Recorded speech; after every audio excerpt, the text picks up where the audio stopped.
Welcome to the Banega Swasth India podcast. Our focus is one health, one planet, one future. Our aim is health for all and leaving no one behind, because Swasth Bharat is Sampann Bharat.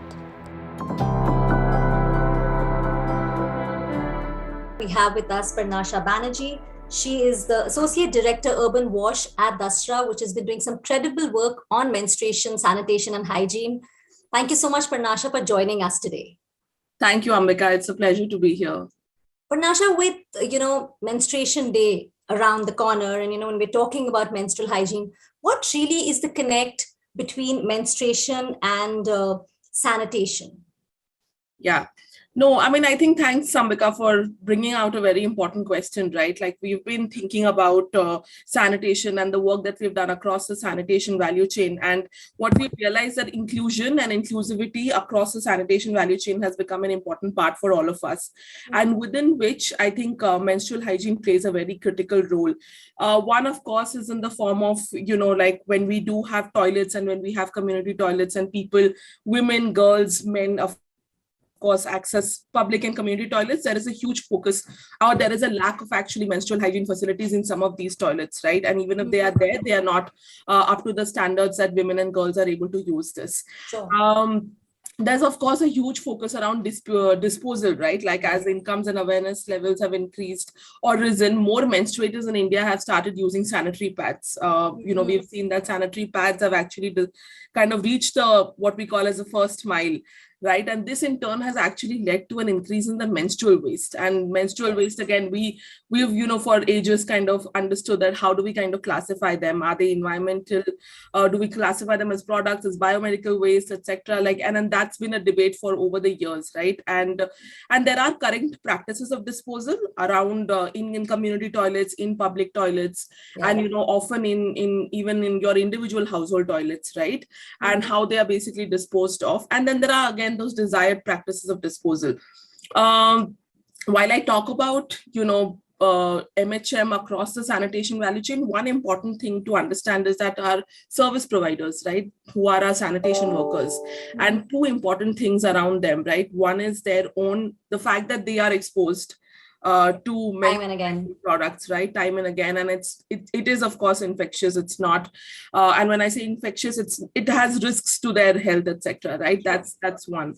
And the second thing is their own menstrual hygiene needs, right? Like most of these sanitation workers, they work in certain uniform, right? They have a certain, they do have to wear certain personal protective equipments. Again, we haven't penetrated fully across on how many sanitation workers do wear personal protective equipments and the proper ones. But when there are women and when there are actually like them wearing personal protective equipments, there's a huge issue around menstrual hygiene, right? I would only imagine what they would be, how uncomfortable they would be wearing those, right? So I think that's another thing in how do we look at the safety of these sanitation workers who have access and who are actually kind of also menstruating while they're doing this job for us. Yeah. In fact, could you tell us what are the key steps needed to improve menstrual hygiene in India? Yeah.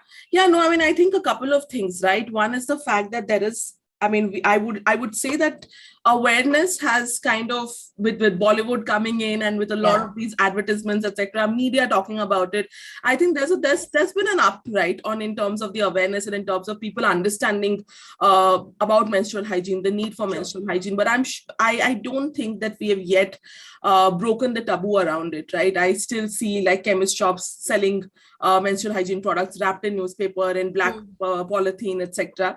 So and the taboo is still there.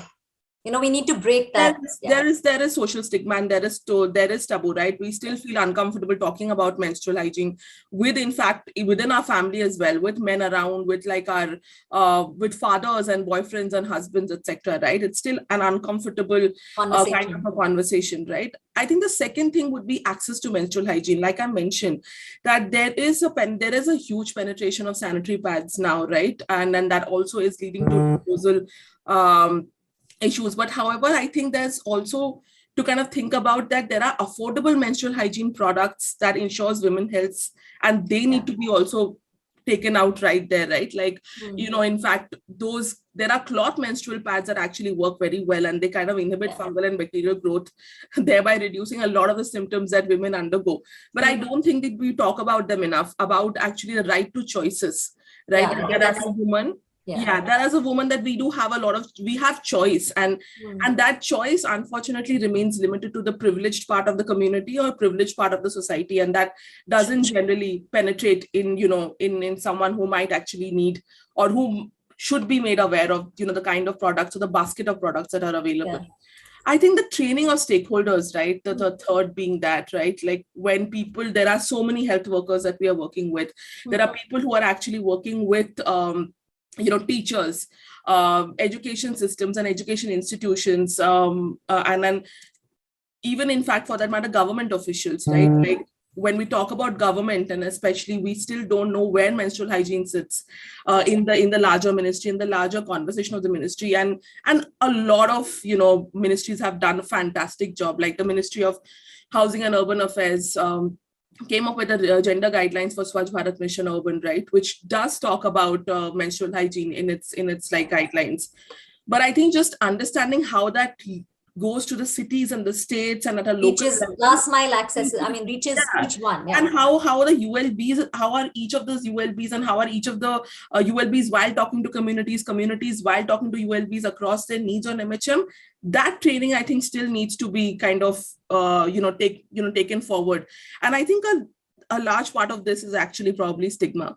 Right, like I think so. For most important, Parnasha, is I think we break the stigma. We talk about it, like you said, these uncomfortable conversations. We break through that, and then once we start talking awareness, and then we reach on to the choices and of course trainings, and we move forward. But Parnasha, just moving on a little bit about to talk about sanitation. According to UNICEF, globally, 2.3 billion people lack basic sanitation services, and in least developed countries, only 27% of the population has a hand washing facility with soap and water at all times at home.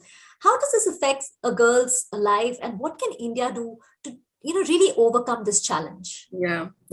No, I mean, I think, Ambika, very important question. Creating an enabling environment in schools and in communities. I think leveraging community leaders, be it in urban slums, be it in rural, I think is the most critical step in actually ensuring that some of these basic sanitation services and hygiene practices are available, even, in fact, water and soap at home. In fact, in many states and cities and communities, if you actually leverage local leaders, sometimes even girls, like who actually are community leaders, who go and who are basically looking at the challenges at a sanitation facility, or at like a toilet where there is a lack of water, where there is a lack of hygiene practice, and take some of these challenges to actually say community leaders or community actually people who are taking decisions in the communities, for them to then voice it to their local authorities, right? Like, a large part of this would be if you do actually increase the access in